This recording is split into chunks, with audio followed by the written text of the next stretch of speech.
For my philosophy of education, Idealism has a few books. Students should explore and express their potential. The teacher's job is to help make goals to reach that potential. The teacher should also be a personal and professional example with his or her own goals or ideals. As a class, we will dream and think big. The work we do will move towards goals and achievements.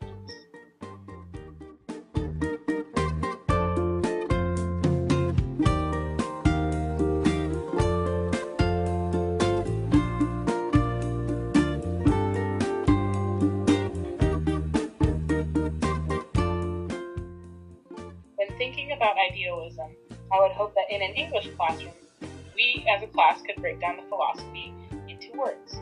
Here is what some students think about idealism. The story of idealism in plain English by Tika, and so. The definition of idealism is when someone believes that it is possible to live according to a very high standard of behavior and honesty. The word idealism is made up of two morphemes, the free-base element, ideal, and the suffix, ism. This makes up the word idealism. The base ideal comes from the Greek root idea, which means to see. Someone who's idealistic believes in a better future and living. So simply, we could say that idealism is when someone sees or imagines an orderly, honest, kind, lifestyle, society, or world. And that is the story of idealism in plain English. And we're the potato! Yay!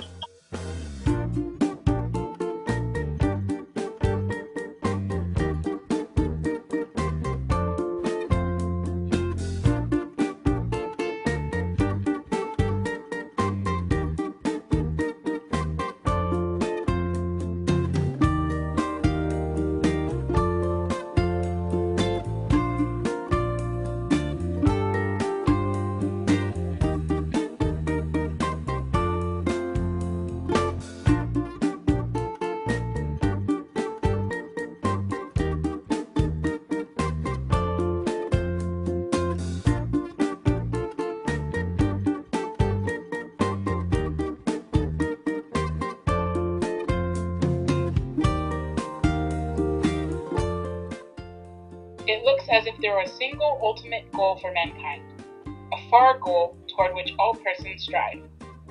This is called variously by different authors self-actualization, self-realization, integration, psychological health, individuation, autonomy, creativity, productivity, but they all agree that this amounts to realizing the potentialities of the person. That is to say, becoming fully human, everything that person can be.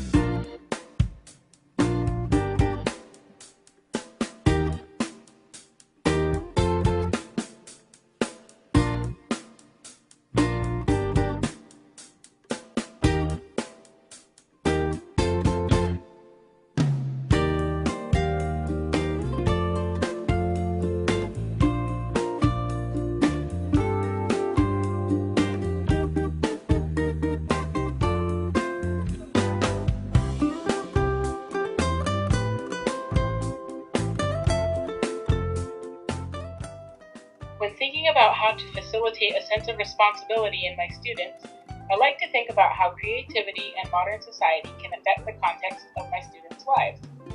Here is a video that introduces a way that one can think about those ideals. What is being creative?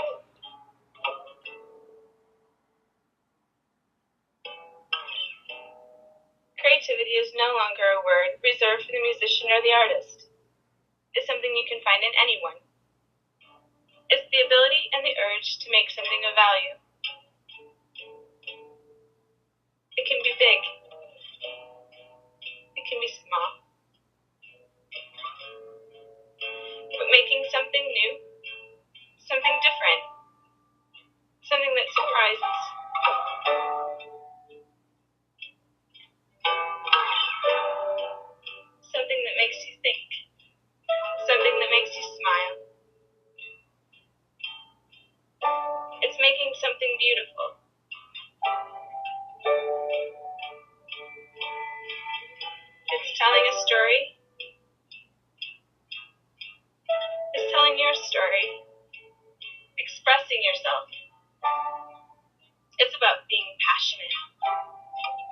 It's creating something other people can use.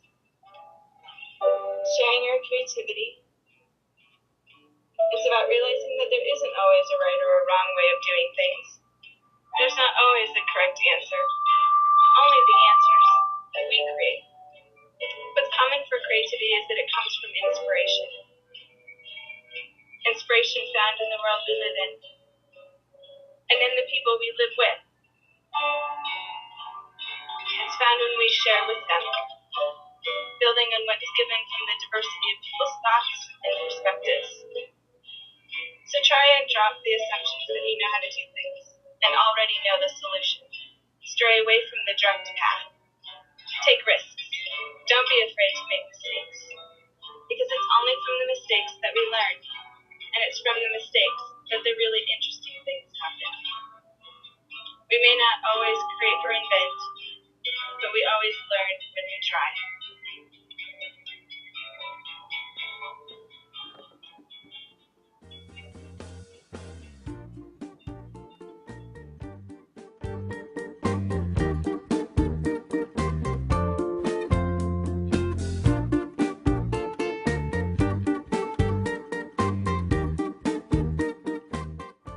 When thinking about how I will focus on developing my students fully, I try to employ the theory of multiple intelligences. Howard Gardner's theory of multiple intelligences argues that differentiating learning is important because different people have different ways of receiving information and building skills based on their various tendencies. When thinking about all the aspects of my personal philosophy of education, I believe that my ultimate goal is to be the best me to grow the best